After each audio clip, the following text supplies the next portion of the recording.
Um, Hands-on preview of Star Wars Outlaw is more than just space Uncharted.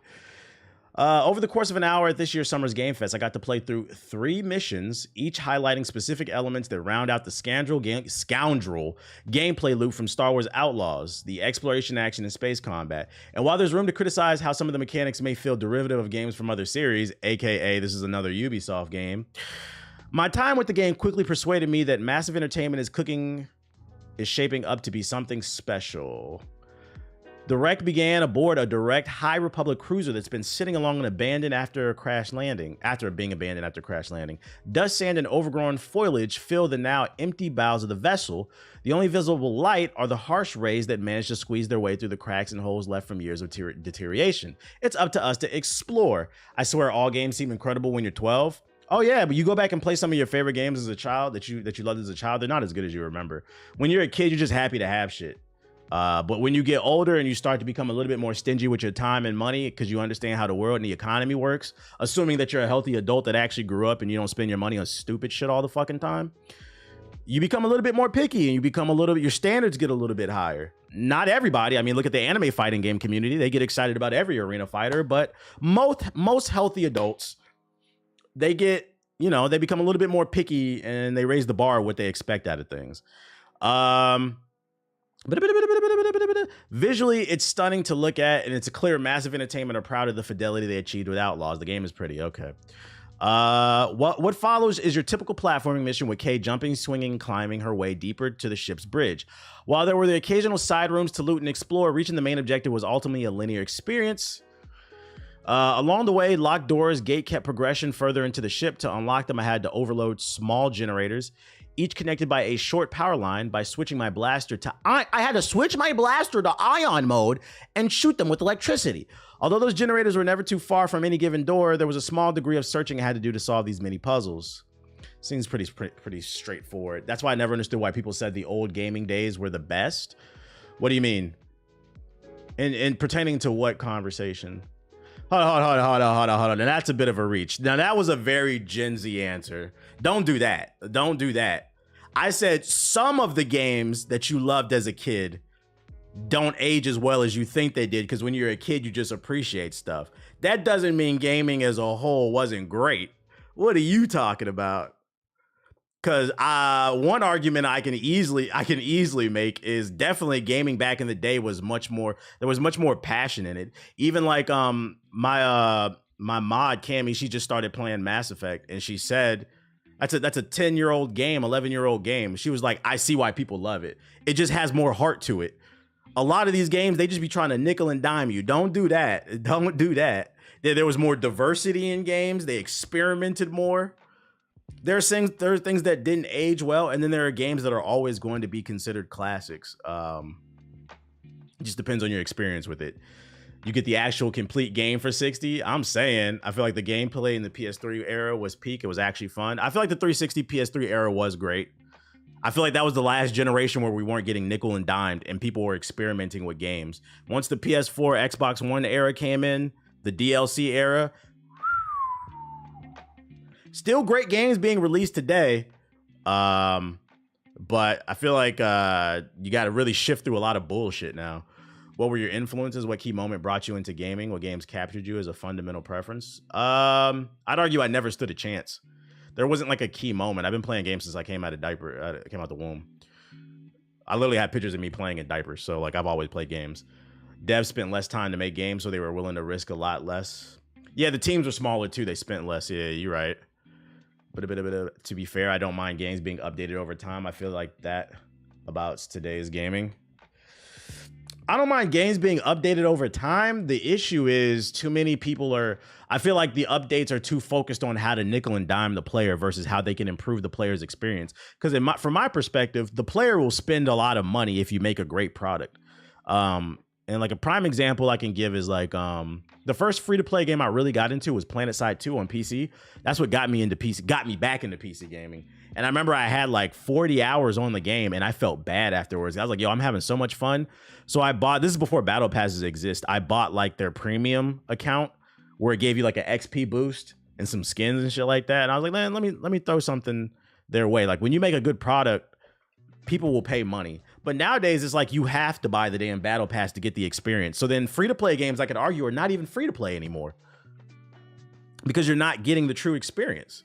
It's less about the passion of the hobby and experience and how they can monetize everything. Pretty much. Cheat defiant instead of X defiant, cheat defiant. Yo, let me get back to this article.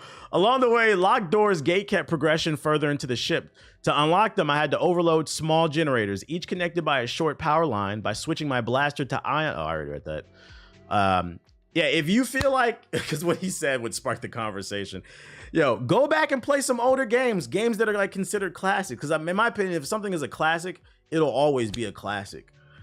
You have classics for the time that didn't really age too well, and then you have classics that are like Mario 64, shit, Mario Sunshine, a lot of that shit, bro. Was it good with streaming the Kendrick concert? I might. A highlight was the time platforming section. As gay, not gay. Happy Pride Month. As K gradually brought the ship's power back to life, so too did gears in what is that? Machines of the cruiser began to move once again to avoid losing handholds or being squished to death by large moving generators. I had to quickly jump and climb my way through several obstacles. All this felt surprisingly good to control with a certain level of stickiness given to Kay's platforming. Ugh, she's sticky. With the exception of 2 instances where Kay collided and slipped off a ledge I had to jump to, there was none of the typical jank I expect out of large open world games, let alone a Ubisoft game. If there was a mission statement Ubisoft wanted to make with the bulk of this level, is that their platforming, as much as everything else, was equally well crafted. Yeah. Where's the fun? The Relic, False Flag. What's the Relic? I'm not gonna lie, based off what I read so far, I still see like a 6 or a 7 out of 10. This just feels like another open world game. And the selling point will be Star Wars, but the game itself doesn't really sound that great. In the Relic, the key is tasked with infiltrating a syndicate hideout to steal a precious artifact. I'm told my actions are known as scoundrel will have consequences, and my reputation with Ashiga clans hangs in the balance. You went back and played Metal Gear 3 and 4 and loved it like for the first time? You mean I went back? True. Yo, shout out to Painful Melody. If I want to gain favorable reputation with Queen Ashiga, I can't fail the mission. I don't have you don't have to watch this on stream, but this is a great video. You know, when video games were simple. Sneaking through a vent, I managed to make my way into the clan hideout. It's a restricted area and there are guards and locked doors keeping me from my goal. I have to take these guys out quietly. I managed to take out 2 that are in my way before making it to a locked door. To override, Kay takes out her rhythmic spike as another locked door. Who cares, bruh? Where's the cool combat? Let's get to this. False Flag. I begin False Flag aboard an Imperial space station. My job is to destroy data without raising the alarm. The problem, there are stormtroopers everywhere. For the first meaningful time in my demo, I was able to use Nyx, my little companion, to help distract the enemies. By holding down the left bumper, I can command Nyx to a number of things. On the other side of the room, there's a stormtrooper leaning up against a wall that is watching a terminal I need to reach. Marking Trooper, Nyx runs over and distracts him by scurrying in front of him and giving him enough time to run over and take him down. After destroying the data, it's time to hightail it towards the ship waiting for me in the hangar. A squad of stormtroopers are waiting for me, and the only way to pass through them is to get through them. It's another time for a shootout. The enemies are much stronger this time around. They're equipped with plasma rifles and high-powered blasters. I have no choice but to hide behind cover. Using left bumper yet again, Nyx is able to grab a nearby gun and bring it to me. It's much stronger than my current blaster. I take out a few, giving me a long enough time to sprint straight to my ship. The Empire is relentless. However, I find myself in the middle of a dogfight against a number of TIE fighters. Kay comments that my best odds are to take them out in a nearby asteroid field. I'm not gonna lie, man. This game is like, blah. I don't know, man. We're playing Wukong. I think often what it'd be like if Miles Morales were to act like Riley from Boondocks, which also makes the character more accurate. Wait, what? What are you talking about? What are you talking about? No more locked doors. GTA 6 might be on the horizon, but Rockstar Games says more GTA Online updates are in the works. All the PS4 niggas that refuse to update, refuse to buy new games, don't worry. There will be updates for GTA Online for the PS4. Grand Theft Auto 6 is set to launch fall 2025, which means we're a little over 1 year away from the highly anticipated title. And with a new GTA Online update on the horizon, fans have been speculating that the summer's update will be the game's last. But thanks to a new blog post from Rockstar, we now know that that's not the case. Towards the end of Rockstar Games' new Spire post on the bottom dollar bounties update, the studio urged fans to look out for the new drift and drag races in the Rockstar creator, as well as a host of new vehicles, experience updates, and see, this actually is perfect. And this I'm not even gonna read the rest of this shit. Basically, there's going to be updates for GTA 5 still when GTA 6 comes out. This actually is a great way to even kind of weave back into that conversation we were just having about how like games are different today. To me, this is a bit of a like, I'm not going to say a red flag, but it's a yellow flag because it means that they're not putting all their resources, their time, their love, their passion into Grand Theft Auto 6. A piece of their team will be allocated to updating fucking the PS4 version of the game. They're still going to be dropping PS5 updates. And do you know why? Because you niggas keep buying it. You keep buying card sharks. You keep buying the game over and over. So in turn, it might make GTA 6 worse. I blame the role players. And guess what? As long as people are on them servers, they're gonna keep updating the shit because it makes them money. Because I mean, look at it from a business standpoint. If you have a residual income, if you have passive income coming in and it's a lot, why give it up? Yeah, you niggas. We need a GTA Online for GTA 5 Juneteenth. Free yourself. Yo, listen. Free yourself from the shackles of the PS4 and the Xbox One, please. We need a last gen Juneteenth. Free yourself from the shackles, my brothers and sisters. Upgrade, please. We're going to be on the PS6 soon. I ain't buying that shit, bro. I don't see a reason to upgrade. Is 2K coming to it? That's frustrating, man. For real, these motherfuckers need an intervention. These niggas need an intervention, bro. Need to sit them down just like the show on, what was it, A&E, the intervention show? Ah, the drug, well, it was intervention, right? Just sit all the PS4 niggas, all 40, 50 million, you all in one room. Listen, guys, and just get on a podium.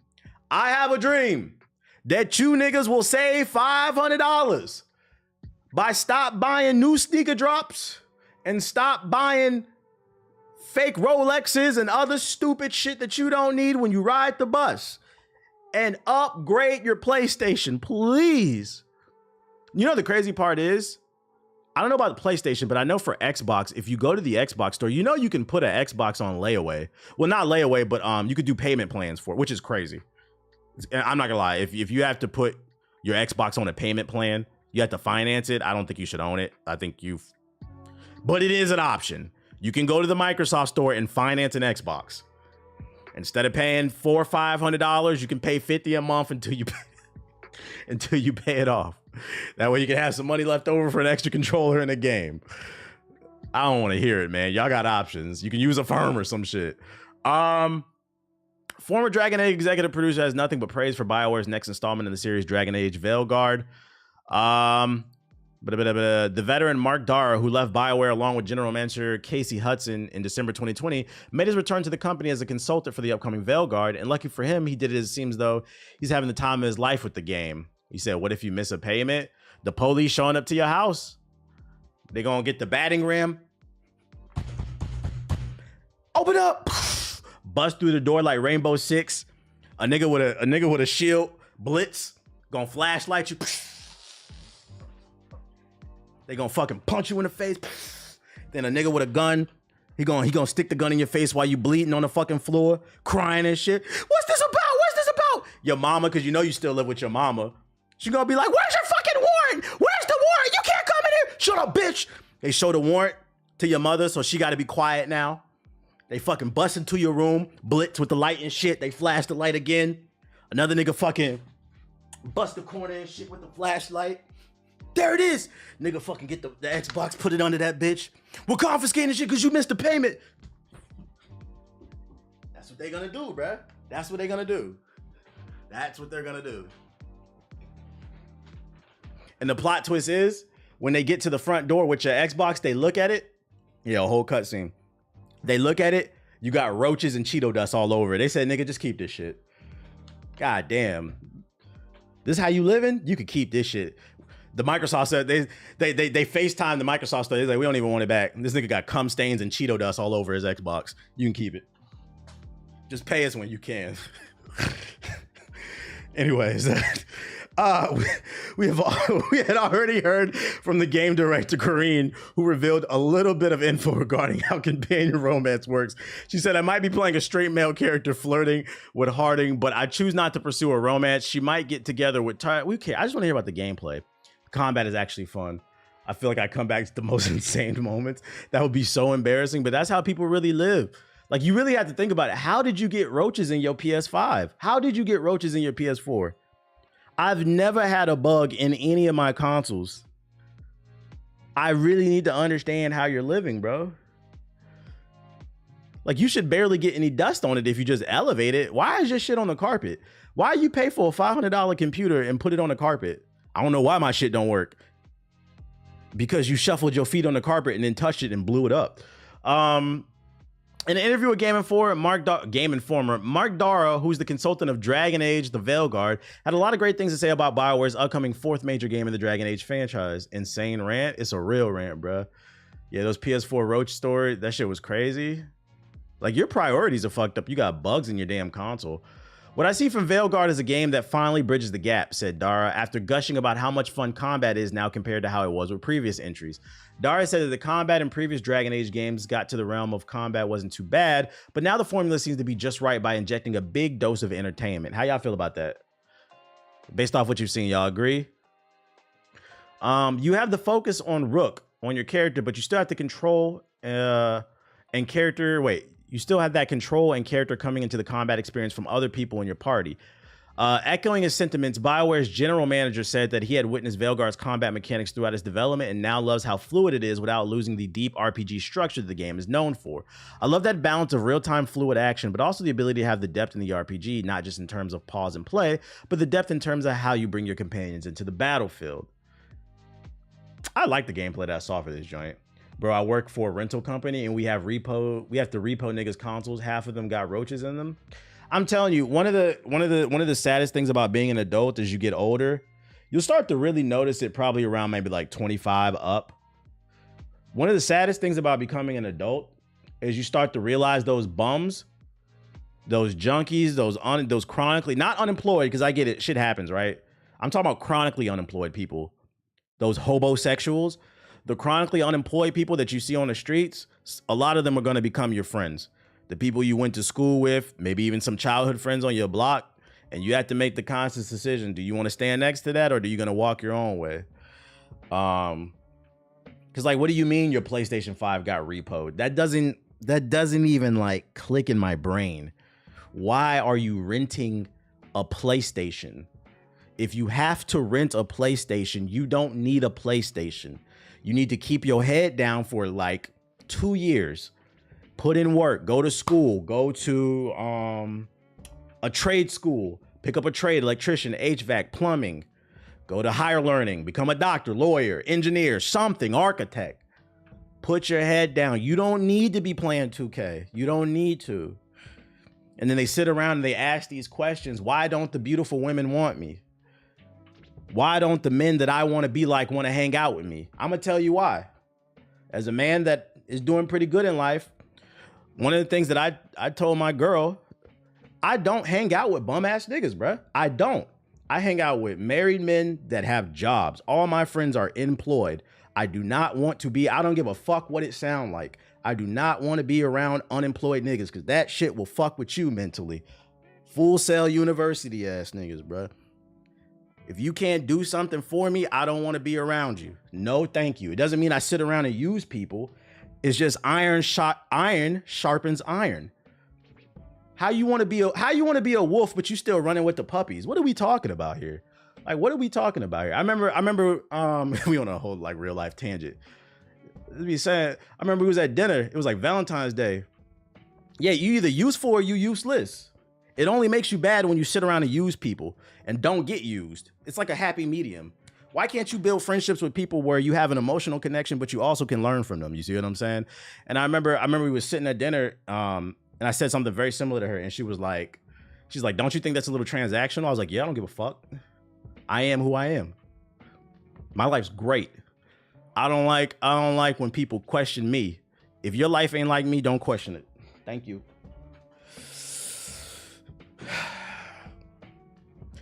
I don't know how we got on that topic talking about video games, but dead ass. Like I said, when I say gaming is not a poor man's hobby, I don't mean it to like be mean. It's just like, yo, get your life. Why do you want to live like this, bro?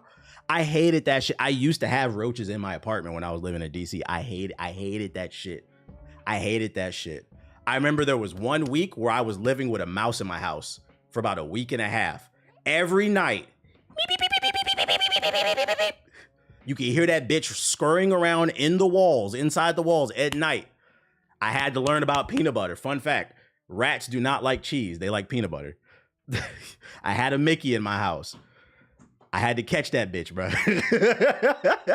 Why do you want to live like that? I hated that shit. You woke up with roaches on your face like Diddy? Nah, I never woke up with roaches on my face like Diddy. But there were times where I was recording YouTube videos and I see them fat ass roaches go across the carpet. You ever seen a bug and it fuck up your whole mood? Like you could be watching a movie or a TV show and you see a bug scurry across the floor and now you can't watch the movie. You say, ugh.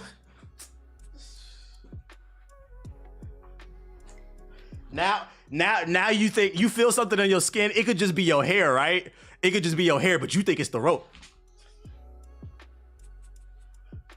This shit crazy, bro. Why do you want to live like that, bro? Why do you want to live like that? Bro, roaches will change your entire mindset. I needed that experience. Yeah, I needed that experience too. Like for me, it like fucked me up. I was like, I got to get the fuck out of here. I got to get the fuck out of here, bro. I had an Xbox 360 and I said, I'm gonna just play the games that I got. I don't need no games right now. I'm gonna just do what I gotta do to get the fuck out of my situation, bro. Why do you keep unlocking memories, nigga? So it's like, yo, if you like going back to what originally started this argument, if you have to finance a PlayStation 5, you don't need it. You just want it. And a part of being successful in life is being able to off-put instant gratification. Understand your wants versus your needs. You need to eat. You need water. You got a PS5 and no health insurance. This is crazy. I ain't been to the doctor in 10 years. I don't know what's wrong with me. I've been coughing. If I'm at somebody's crib, if I see a roach, he say you need pussy. You don't need pussy. What? I can't breathe without some pussy, bro. What are you talking about? The new Uncharted movie's in the works as everyone wonders where the hell the next game is. Wait, who? What? See, who wrote this? I don't agree with that statement. Who's wondering where the next Uncharted game is? No.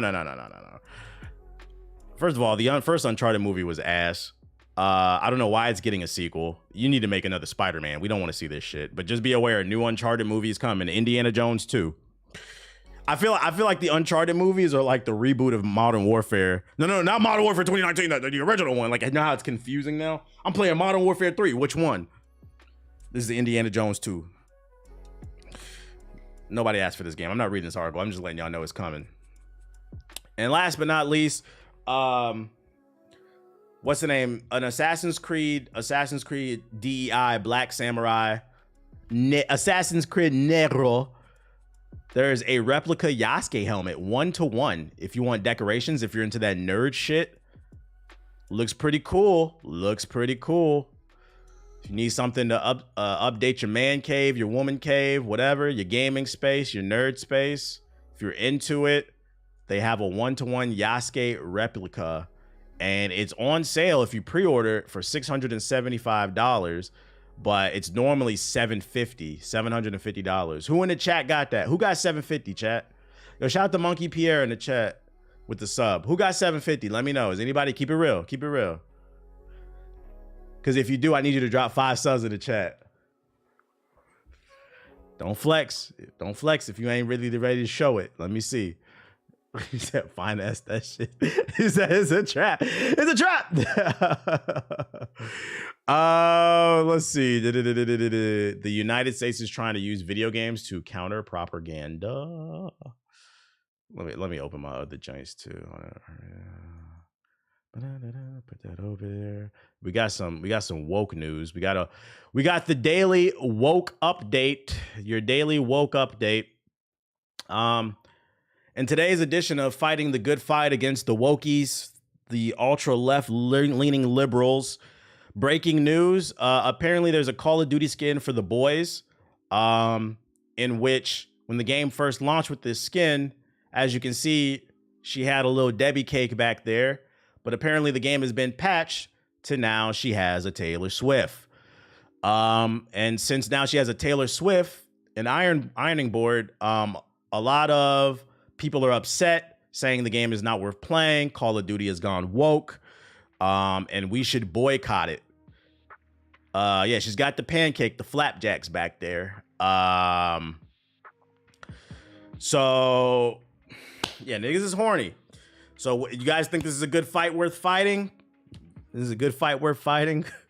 What a freak. I'm so sick of this shit, bro. You know what's funny about this? Like, this shit is in first person, so if you buy the skin, you can't see the ass anyway. The only way you would see the ass is if somebody buys the skin and they're in your game, and the chances of you running into this are almost slim. It's like a 50-50, ain't it? You have to hope somebody's in your game with this skin to even recognize that. But if you bought the skin and you equipped it, you're not going to see it anyway. So what difference does it make? Yo, shout out to Manzia Mustafa with the 5 gifted subs. I appreciate you. Touch grass. Touch grass. Shout out to Killer Frost with the 5 gifted subs. That's what we like to see. Don't let me fail. Today is Juneteenth. If I don't hit my sub today, the whole chat is racist. I'm calling it right now. Other woke news I got for you. I appreciate y'all dropping them subs. Other woke news I got for you. Yesterday during the Nintendo Direct, Nintendo announced a new Legend of Zelda, and this in fact will be the first Zelda game where you get to play as Zelda. It's called Echoes of Wisdom, and some people are calling it woke. Let's read about it. But of course, there were always those who want to spoil the fun and throw hate at the mere concept that Zelda is the main focus this time around, calling the game woke. Just like many other titles, including GTA 6 and Forspoken, to name only a few, Nintendo's The Legend of Zelda Echoes of Wisdom has also received hate from the anti-woke folk amid... Yo, shout out to Del6 with the 5 gifted subs. I appreciate you. Amid criticism for allowing Zelda to ruin its beloved franchise. I mean, even typing those words makes me feel like I need a shower. That's crazy to say you ruined Zelda. There's like a million different Zelda games since the 80s now. It's like 40 years worth of Link. They put one game, they make one game where Zelda's the actual star of the show, and now it's woke. That's crazy. Which is crazy because she's been a part of Smash Bros. And fighting, and Sheik is a cool character. Shout out to Dell, though, with the 5 gifted. On Twitter, where all the lovely things happen, some people were more than a little salty about Nintendo casting Link to the side to replace him with Zelda as the protagonist. One user, who has since deleted their post but has since been screenshotted, yeah, stand on business, thought that Nintendo did a disservice to Zelda by letting her have her own adventure, when instead they should have explored her background more. You know, the story in which she's kidnapped. So for that reason, Nintendo is in favor of the woke appeal. Let's see what he says. Internet scholar Andrew Garrison says on Twitter, "It hasn't even been 12 hours since the announcement of Echoes of Wisdom, and I've already seen everything from the Chuds just hate women to Nintendo will never make a good Zelda game again. The discussion of this series is borked." Borked? What the fuck? What the fuck are you talking about? You telling me the legend will actually be about Zelda this time? Right. Another believes that Zelda shouldn't have made an appearance at all this time around, and this is what happens when they... I'm assuming Nintendo, infects the Zelda franchise with the woke mind virus. But the icing on top of the cake, the worst takes have been highlighted by the user who's been called out of the total madness, as some people say, because Zelda's playable and not Link. In a Twitter thread, a series of screenshots has been taken of different replies by those obviously very emotionally hurt by Zelda's announcement. Let's look at these screenshots. What up, Ab? According to internet scholars, forcing feminism down our throats is a bad tactic. You're not getting more girls or women to play or watch ruined movie franchises this way. Zelda has gone woke. And what in the woke is this hot garbage? And it's the end of an era, guys. It's been fun, fellas. Nintendo has been compromised. Zelda was so much better when Link said, hot, hot, hot. So you look here, Nintendo, look here, listen. Stop making our games woke. Miyamoto, look here, listen.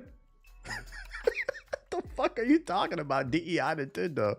This shit is funny, man. This shit is fucking funny. Go fuck yourselves. This shit is, you know what's funny? I thought this game looked alright. I thought it looked alright.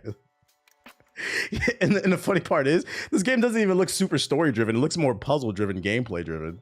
Like you said, they're trolling. I don't know. I don't know what's real anymore. Shit is getting fucking weird. Yo, don't you love being an hour in and half a meeting yapping about nothing? Yeah, sure, let's go with that. Is no one else tired of saving Hyrule from stupid ass pig demons? Let's see what the government doing. There's no dodge button for disinformation. The United States is trying to use video games to counter propaganda. Can a video game teach you to resist disinformation? The US government certainly thinks so. In May, yo, shout out to Reggie with the gifted subs. The State Department's Global Engagement Center, the government agency tasked with countering foreign disinformation, released a request. Yo, heard you were the GOAT from Dova. What up, Ricky? I heard about you. What up? Welcome to the stream. Released a request for proposal offering $1 million for an evergreen game in a sandbox platform with an existing fan base in which participants play a game that builds cognitive resilience to authoritarianism. Bro, what in the psyop am I reading?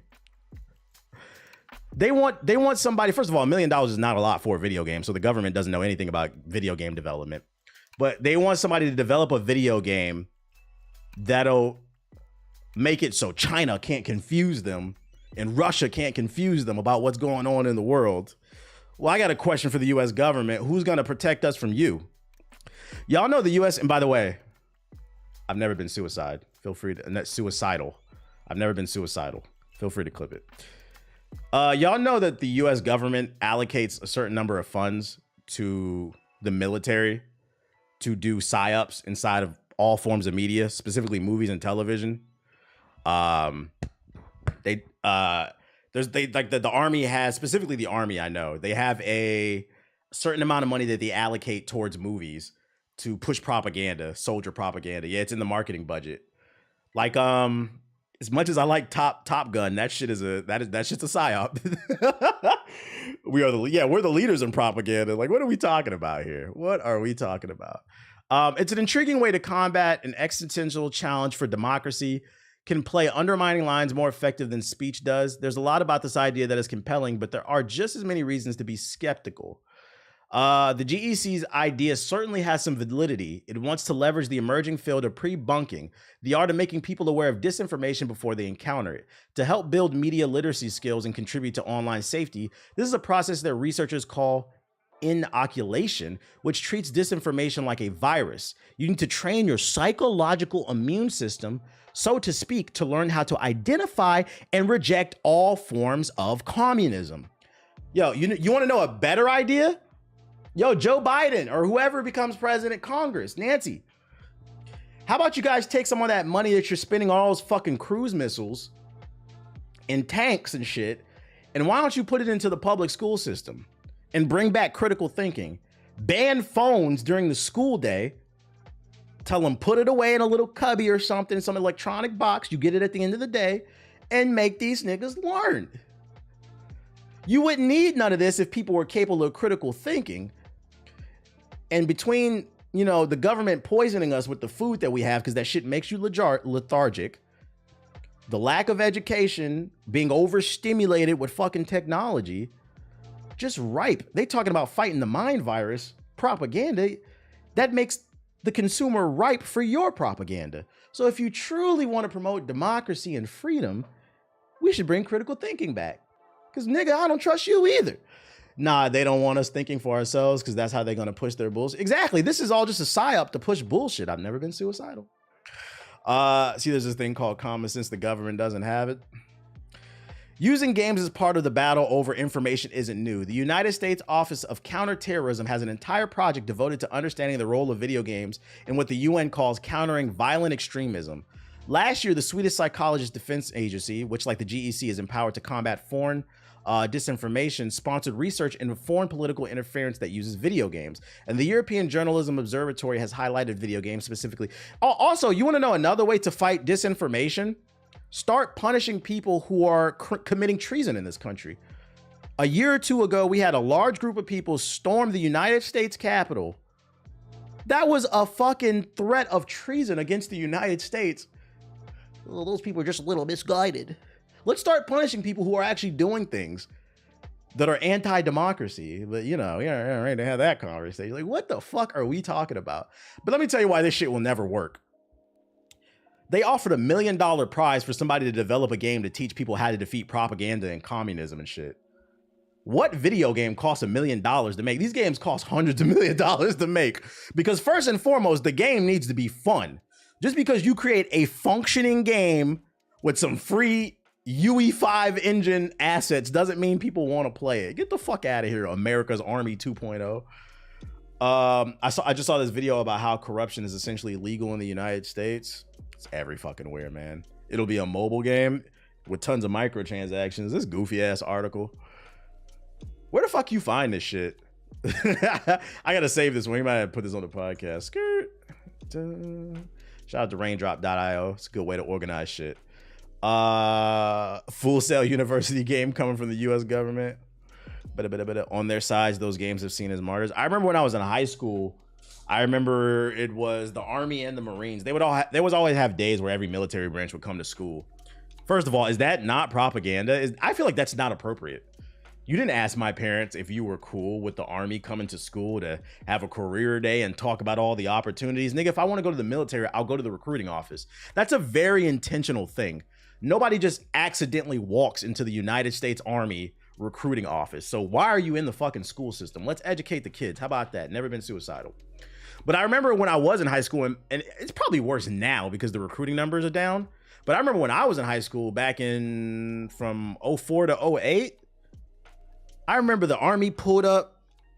Them niggas had Humvees with the fucking turrets on the top with a big ass plasma screen. It was like, come play America's Army. Really live out your dreams. This shit is not a video game, bro. They send your ass over to Afghanistan. You're not respawning. And the worst part is, it was some little jarhead ass niggas playing that shit. This shit's so cool. Where do I sign up? Another lost nigga. Literal took this shit is we got the prison pipeline, we got the prison pipeline as well as the military pipeline, bro. Does the Navy have a Twitch channel? Yeah, I'm not gonna lie, that shit was so fucking funny. They all got Twitch channels. The Army got a Twitch channel. That shit was so funny when they first came out with it. I remember I sat in there for like an hour and the chat was just moving nonstop. That nigga was playing like some random game and they just kept typing in the chat, war crimes, Obama drones. What crimes have you committed? That man didn't say nothing to the chat the entire time. You could tell he wanted to cry. I was like, that poor guy, because he probably thought that he was about to get a cool opportunity where he didn't have to be in the field. He could just play games, be himself, talk to like-minded gamers. He got sold some propaganda, but motherfuckers was not falling for that shit. I was so proud of the internet that day. Yeah, fuck him. That shit the fuck off the internet, bro. Oh my God, what is this shit? We've always celebrated Juneteenth and valued diversity. That's why half the 7 is black or racially ambiguous. Today, we're giving Noora, A-Train, and Sage free Votland tickets as Homelander, Deep, and Firecracker cover all missions. Damn, the blacks got a day off for Juneteenth. Shout out to Vought International. That's crazy. Yo, shout out to K-Dot with the sub. Appreciate it. That's fucking crazy. I'm not gonna lie, that's pretty ballsy to tweet that.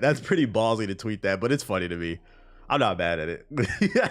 Said all the blacks in the 7 got the day off. That's great. I feel like I got a sub now. Vought International. What else we got? Okay, that's the government shit. Amazon's new free-to-play fantasy MMO Throne and Liberty is out in September with an open beta in July. Amazon has not given up on making video games. They are determined to take over another piece of the world. Throne and Liberty, the latest South Korean free-to-play MMO to land on Amazon Games publishing slate following 2022's Lost Ark, will get a worldwide release on the 17th of September with an open beta coming to PC in July. What is with them in MMOs? This is the second MMO that they're publishing. There are 2 owners on this account, right? Huh? What are you talking about? Did Amazon blow it with the New World? It's kind of... It has like its audience, but it's not that big. Developed by NCSoft, the company behind Guild Wars and City of Heroes, 2 classics, Throne and Liberty promises to be a game of exploration and massive scale combat, accommodating thousands of players at once, all unfolding in the dynamic open world of Soleusum. I'll give it to them. At least that Amazon is just trying to publish games now. They gave up on trying to make them. Could have sworn this is a COD stream. That's crazy. This nigga called me a COD streamer. That's crazy. Nah, I think you're looking for the young. I know all the blacks look alike, but that's not me, man. That's not me. I do game reviews. This is an Elden Ring waiting room. I know all the blacks look alike, but that's not me, my boy. Adapt your fight to survive and thrive through strategic decisions in PvP, PvE, or both as they encounter evolving battlefields impacted by weather, time of day, and other players. Its promotion blurbs explains. There's no single path to victory as you seek to defeat Khazar and claim the throne. Yeah, whatever. Let's watch the trailer. 2 more days. That shit come out tomorrow if you're on PC. I've never heard of this game.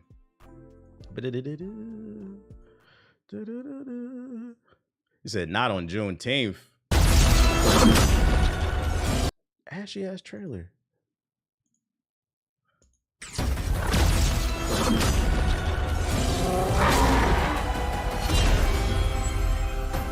Me and my friends are looking forward to it. Okay. Let me see. Long ago, the star of Siliveth shattered. Its fragments spread across the land, granting immense power. Shout out to Sixtari with the sub. Appreciate it. But where there is light, there is also darkness. Malevolent. Yeah, I'm watching the Kendrick joint. Seeking to claim the X Defiant got a lot of cheaters at the moment. Nah, there's nothing wrong with that game. It's perfect. power of the stars for themselves.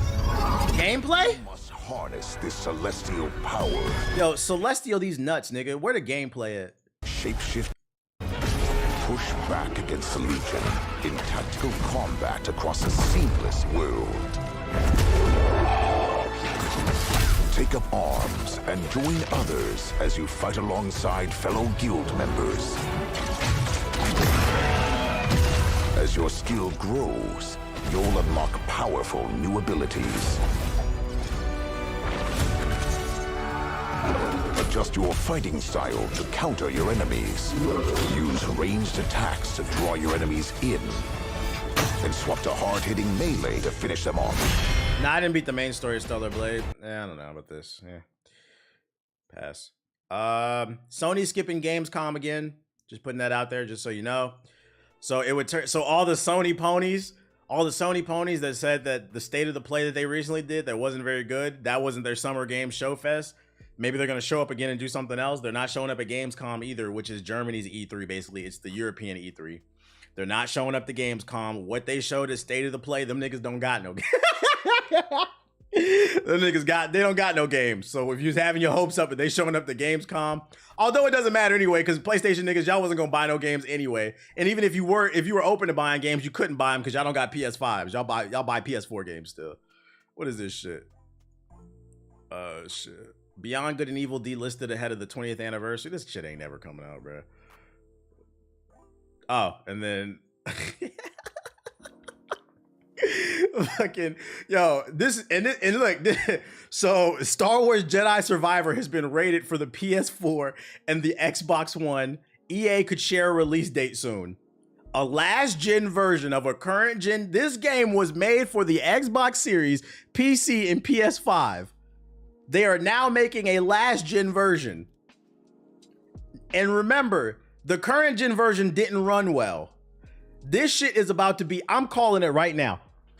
This shit is about to be like the PS4 version of Cyberpunk. Y'all remember that shit? And you know what's funny? People say I'm an asshole for saying you gotta update your platform. It's time. Stop complaining there's no reason to upgrade your platform because you can't see a difference. You can't see a difference because the developers are developing with one arm tied behind their back. They cannot push these platforms to their limit because you niggas won't put the PS4 back in the box. So they have to make games for the last gen.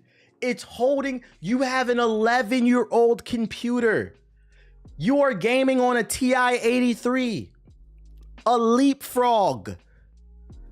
You might as well be gaming on a PSP. This is crazy. Let me pull this shit up. You said, say it ain't so. It's true. Cyberpunk 2077 PS4.